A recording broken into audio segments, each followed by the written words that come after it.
Hi friends, இது எங்கள் ஊர் அம்மன் கோயில் பாருங்கள். நம்ம இன்றைக்கி ஒரு சாமியை தான் நம்ம இன்றைக்கி பார்க்க வந்திருக்கோம். வாங்க நம்ம போய் பார்த்துட்டு வரலாம்.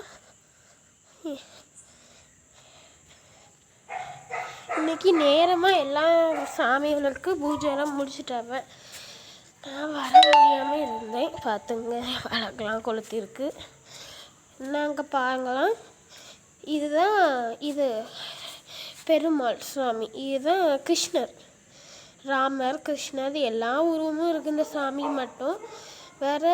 இந்த சாமி தான் இனி எங்களுக்கு 41 நாள் நாங்கள் விரதம் இருப்போம். பார்க்குறது இந்த கார்த்திகை மாதம்னு சொல்லி நாங்கள் விரதம் இருந்து இது ஒரு தேரில் நாங்கள் உருவாக்கி இதில் பூலாம் வச்சு அழகாக அலங்காரம் பண்ணி அதைக்காண்டி எல்லா சாமியும் ஆசீர்வாதம் வழங்கி சுடலை மாட சுவாமி கொண்டு போவாவ. எல்லாம் வீட்டுக்கு போய் ஆசீர்வாதம் வாங்குவாவ. அடுத்து நம்ம சுடலை மாட தான் பார்க்க போவோம். வாங்க. ஊரமங்கையில் வைரவநாதன் வேதாள சுவாமி காக்கிறதுக்காண்டி இருக்கிறாவ. என்ன பாருங்க, சுடலை மாடன் அழகாக இருக்கிறாவ. பார்த்தா சுடலை மாட சுவாமி இவங்க, சுடலை மாட சுவாமி இவங்க. பக்கத்தில் நிறைய வெள்ளையநாட சுவாமி.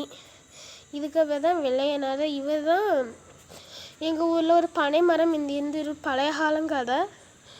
எங்கள் ஊரில் பனை மரம் இருந்து அதில் இவங்க ஏறி இருந்தாங்களா, அதில் இவர் அம்மனே பார்த்துருந்து குதிச்சிருக்காவ. அதில் இவன் இறந்து அம்மனே சொல்லி இதில் இறச்சிருக்காவ இவங்க. அதான் அவங்க பையன், அவங்க ஒய்ஃப்னு சொல்லி 3 பேரும் இருக்கிறாவ. இப்போ அவங்க பக்கத்தில் சாஸ்தாவும் இருக்கிறாவ.